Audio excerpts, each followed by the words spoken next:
6. சரி, ஓகே. அடுத்து தோல் நோய் இருக்கவங்க இந்த தக்காளி எடுக்கலாமான்னு.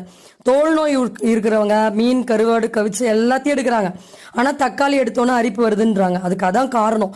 அதனால கறிமீன், கருவாடு, கவிச்சு நிறுத்திட்டு நீங்க சைவ உணவுகள் எடுக்கும் போது எவ்வளவு தக்காளி வேணாலும் நீங்க பயன்படுத்தலாம். இதை நாம ஏன் இவ்வளவு தெளிவா சொல்றோம்னு உங்களுக்கே தெரியும். நம்ம நிறைய தோல் சம்பந்தப்பட்ட பிரச்சனைகளுக்கான வீடியோ ரிசல்ட்ஸோட ஷேர் பண்ணிருக்கோம். அப்ப இந்த மாதிரி தக்காளியை நம்ம எல்லா பேஷண்ட்ஸ்க்கும் ரெக்கமெண்ட் பண்ணிருக்கோம். ஜூசஸ் குடிச்சிருக்காங்க. ஸோ எந்த விதமான அரிப்புகளோ தோல் நோயோ அதிகமானதில்லை. இதுதான் நாம் அனுபவத்தின் மூலமாக கண்டறிந்த உண்மை. ஸோ இன்னும் தக்காளியை பற்றி உங்களுக்கு என்ன விவரம் வேணும்னு மறக்காம கமெண்ட் செக்ஷன்ல போடுங்க. நம்ம சப்போர்ட் தேவைப்பட்டா ஆன்லைன் டயட் கன்சல்டிங் நம்ம ப்ரொவைட் பண்றோம். இதற்கு உங்கள் பற்றிய தகவல் வாட்ஸ்அப் நம்பரான 9677400956 இந்த நம்பருக்கு அனுப்பிச்சீங்கன்னா உங்களுக்கான முற்றிலுமான கைட்லைன்ஸ் நம்ம கிளினிக் மூலமா கிடைக்கும். இந்த வாய்ப்பு